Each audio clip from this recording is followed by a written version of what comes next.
Hi, Dr. Heinz and Professor Glenn. Thank you for your time and effort in this course. I will go directly into the case study that is in this CLA.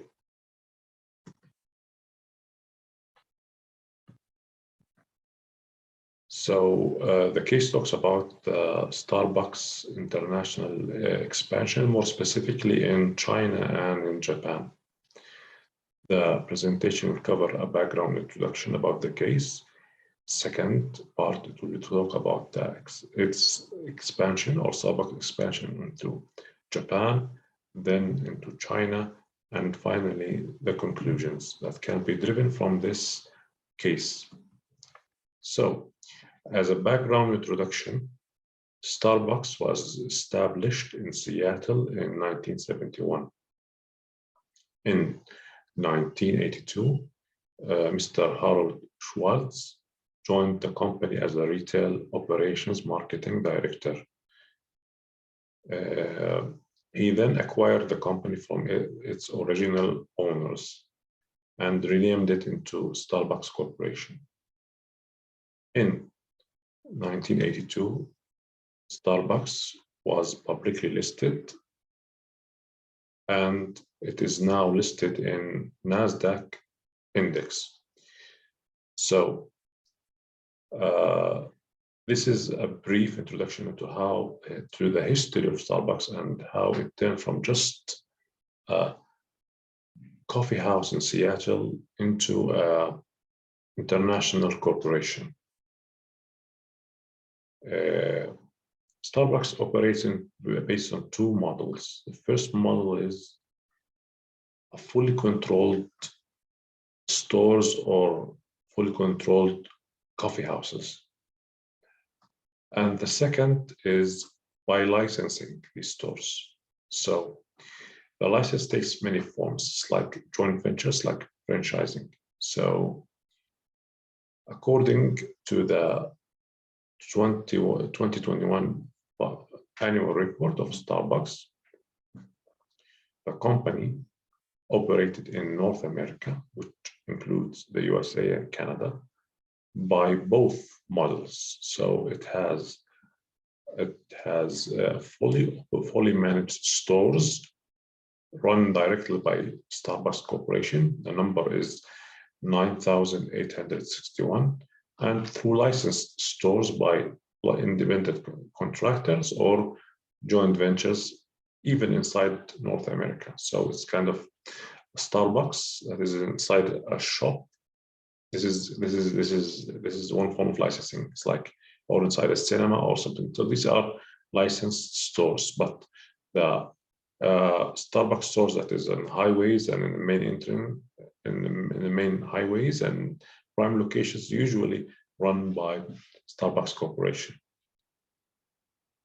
In the same report, the operations in China and in Japan are fully operated by Starbucks Corporation, and in China the number of stores is 5,358, and in Japan it's 1,546 stores or coffee houses.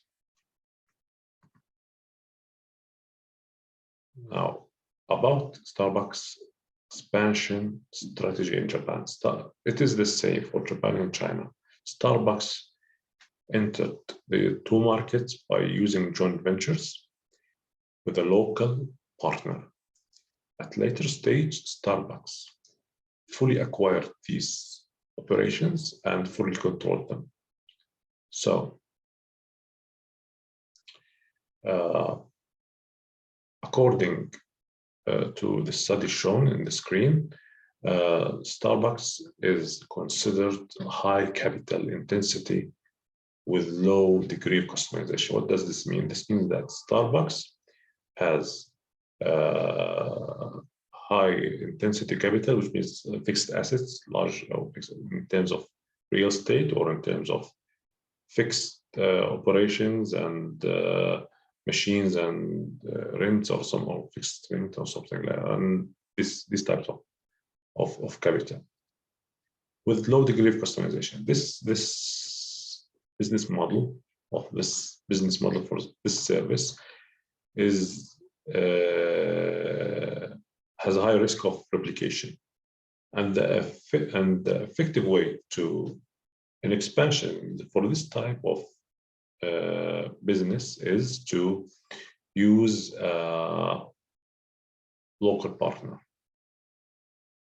And Starbucks' first experience in international market outside of, let me say, North America zone is in Japan. So it helped it in its learning curve, and it helped it to understand the customs and the culture of the Japanese market. And this helped it. It was a successful strategy.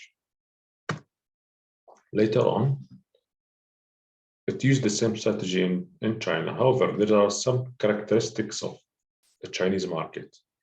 They are as shown in a study in the screen, that it has institutional voids in its legal environment. It has weak legal intellectual protection. There's a case that is for logo infringement with Starbucks, which is with a Chinese coffee shop or Chinese cafe called Xpeng Cafe. It has a large volume of fake products, and it can damage international brands. So in the long run, Starbucks acquiring its operation in China has a great benefit for reducing these types of risks. So in conclusion, Starbucks was successful in its international growth strategy after studying the entry mode in both of Japan and in China. Using joint venture as an entry mode into a foreign market, helps Starbucks gain different aspects on learning the different aspects of this market, in terms of culture, in terms of customer preferences, kind of legal system, etc., everything. So it's like a learning, helped in its learning curve.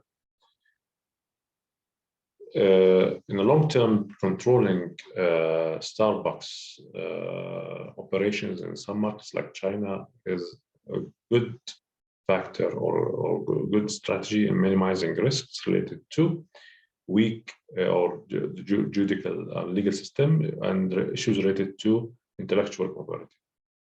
And this is the list of references. And once again, thank you for your time and have a nice day.